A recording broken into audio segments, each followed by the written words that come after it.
ব্রাক থেকে শুরু করে পৃথিবীর যত ইহুদি খ্রিস্টান প্রজেক্ট আছে, এরা ইসলামকে মানে না, বিশ্বাস করে না, ফলো করে। আর আমরা ইসলামকে বিশ্বাস করি, ফলো করি না। তারা কোনো এলাকায় গেলে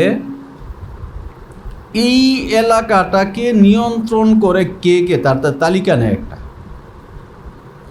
তালিকা নিয়ে আগে ওই লোকগুলোকে নিজেদের মতে নিয়ে আসেন। মতে আনার অনেক তরিকা। একটা হলো আমাদের সঙ্গে থাকবেন, আরেকজন হলো আমাদের সঙ্গে থাকবেন না, পেছনে থেকে হেল্প করবেন। আরেকজন হলো আমাদের সঙ্গে থাকবেন না, পেছনে থেকে হেল্প করবেন না, আমাদের সঙ্গে ঝগড়া করবেন না শুধু। বুঝে আসছে? অঞ্চলের শক্তিগুলোকে এই 3 স্টেপে তারা নিয়ন্ত্রণ করে নেবে। এই কারণে এরা যেখানেই যায়, এরা যা চায় তা করতে পারে।